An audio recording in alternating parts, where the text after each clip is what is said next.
नाजरीन, आज हम इस्लामाबाद में मौजूद हैं। हमारे साथ 23 साला मोमिना मौजूद है। ये एक अमीर बाप की बेटी हैं, लेकिन बाप के साथ ही कुछ ऐसी जिद हो जाती है जिसके ऊपर ये अपना घर छोड़ के भी आ जाती हैं और कोई 6 लाख जो है ये घर से लेके आती हैं, इनके अकाउंट में मौजूद है। और इसके साथ साथ कुछ तोला सोना अपने घर से ही उठा के ले आती हैं और अपनी फैमिली से राह जुदा कर लेती हैं। आइए इनसे जानते हैं कि इनके जो बाप हैं, इनके जो फादर है, उनका क्या बिजनेस है, क्या कारोबार है और ऐसी क्या जिद है जिसकी वजह से ये घर छोड़कर आ गई हैं और आज ये इस्लामाबाद में मौजूद हैं और हमें ये इंटरव्यू देने पर मजबूर हो गई हैं। क्या इनकी वजह है, क्या इनकी मजबूरी है, क्या इनको इशू है, क्या इनकी रिक्वेस्ट है मीडिया में, इनसे जानते हैं। इनके पास जाने से पहले मेरी गुजारिश है कि आप हमारे चैनल को सब्सक्राइब करके बेल आइकन दबाकर ऑल क्लिक लाजमी कर दें ताकि हमारी हर वीडियो का नोटिफिकेशन आपको आगे मिलता रहे। जी अस्सलाम वालेकुम। वालेकुम सलाम। अच्छा, सबसे पहले बताइएगा कि फादर क्या करते हैं आपके? मेरे फादर की गोल्ड्स की शॉप है। ठीक है। मुल्तान से मैं बिलोंग करती हूँ। ठीक है, अभी आप इस्लामाबाद मुल्तान से आई हैं? जी। ठीक है। अच्छा, क्या ऐसी जिद हुई फादर के साथ आपके, आगे बाप बाबा के साथ, कि उनकी वजह से आप ये घर छोड़कर आ गई हैं? देखें, कुछ मामलात ऐसे होते हैं जहाँ पे घर वाले भी सही होते हैं लेकिन औलाद भी सही होती है और एक दूसरे को समझना मुश्किल हो जाता है।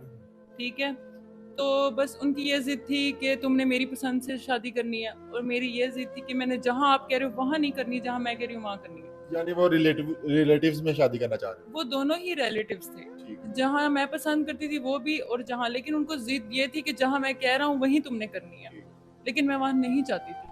अच्छा, क्या इशू था रिलेटिव्स में, क्यों नहीं शादी करना चाहती आप? मतलब ऐसा क्या आपको कमी लगती है उनमें कि आपको उनसे शादी नहीं की लेकिन अब यहाँ पर हम मौजूद हैं? देखें, कमी नहीं लगती, बात ये नहीं हो रही। देखें, जिसको मैं पसंद करती थी वो भी रिलेटिव ही था, बात सिर्फ पसंद की हो रही है। देखिए, अगर मैं उससे शादी कर भी लेती जिससे वो पसंद करते, 2 दिन बाद मुझे डिवोर्स हो जाती, क्योंकि इंसान के अंदर जब प्यार ही नहीं है तो आप रिश्ता नहीं चला सकते। तो फिर कल को मेरे से कौन शादी करता, कल को मेरा घर कौन बसाता? क्या ये घर वाले संभालते? बेटियों को घर में नहीं रखा जाता।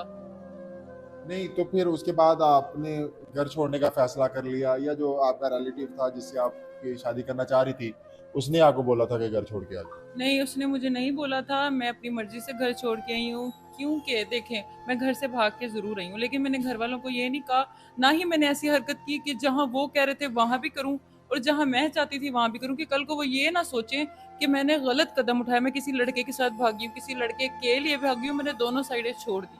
मैंने कहा मैं अपना फैसला खुद सही करूँगी। अच्छा, आप घर से आई हैं तो जाहिर बात जायदाद में आपका हिस्सा भी बनता था, तो उसके बाद पापा ने कॉल नहीं की कि आप जायदाद में से हिस्सा आपको, तो जाहिर बात है वो अभी कहाँ देंगे? आप सोना घर से ले आई हैं, कोई कितने तोले सोना लेके आई हैं आप? मेरे पास 15 तोले सोना है और इसके अलावा 7-8 मैं लाख साथ लेके आई हूँ। ठीक है। तो लेकिन उन्होंने वो मुझे पैसे अकाउंट में आपने अपने डिपॉजिट करवा मेरे दिए? पास इस टाइम बैग में है। अच्छा, कैश मौजूद है आपके जी, पास? मेरे पास कैश है। ठीक है।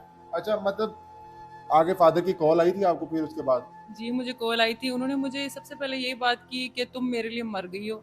आज से तुम घर में कभी भी ये ना सोच के आना कि मैं तुम्हें एक्सेप्ट कर लूँगा, ठीक है? और जो चीज़ें तुम साथ लेके गई हो, मुझे इन चीज़ों से कोई फ़र्क नहीं पड़ता। क्योंकि ज़ाहिर आपको मैंने बताया उनकी गोल्ड्स की शॉप है और ये सब कुछ उन्होंने मेरे लिए ही बनाया था। ठीक है। तो मैं किसी और का नहीं लेके आई, अपना ही लेके आई हूँ। ठीक है, यानी कि उन्होंने बोला कि जो आप ले गई हो वो मुझे वापस नहीं चाहिए और ना आप चाहिए हो, और आगे ना आप मेरी बेटी हो, ना आपको मैं जायदाद में से हिस्सा दूंगा, या जायदाद में से हिस्सा देगी आगे फादर नहीं, आपको? नहीं देंगे। उन्होंने कहा तुम मेरे लिए मर गई तो कौन-सी जायदाद?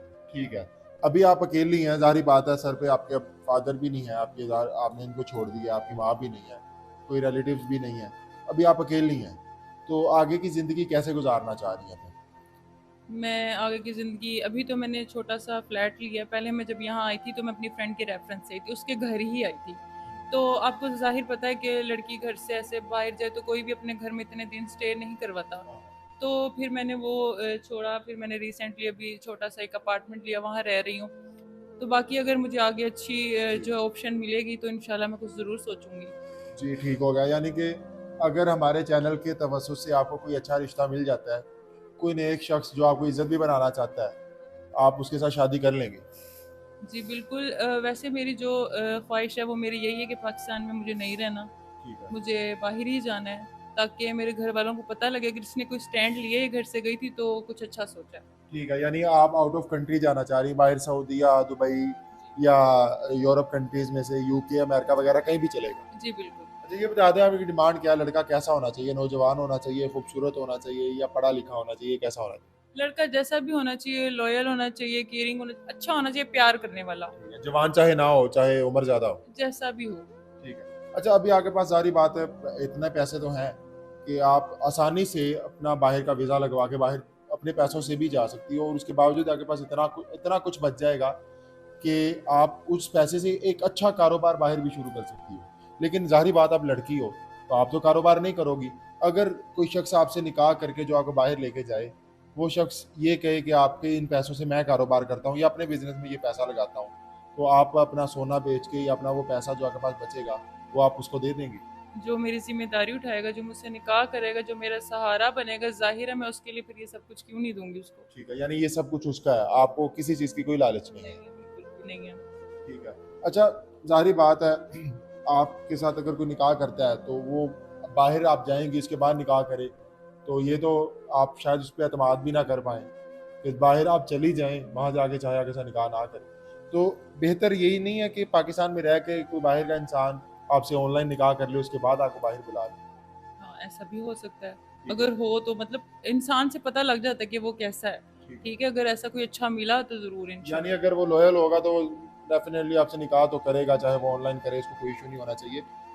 उसके अलावा कोई डिमांड है आपको या ठीक है आपको बस नहीं, जो था आपने बता दिया? देखिए मुझे आप लोगों पे बहुत यकीन है, मैंने आप लोगों का बहुत सुना है। आप लोग जो भी देखेंगे वो ज़ाहिर है सोच समझ के देखेंगे, आप लोगों की बहन-बेटी जैसी हूँ मैं, कोई गलत फ़ैसला तो नहीं करेंगे ना? बिल्कुल। तो मुझे यकीन है, ट्रस्ट है। यानी कि आपको कोई भी शख्स हम आपके लिए तलाश करते हैं और हमें लगता है कि वो आपके लिए बिल्कुल बेस्ट है, तो आप उससे शादी कर लेंगे, आपको कोई इशू नहीं होगा। जी, बिल्कुल।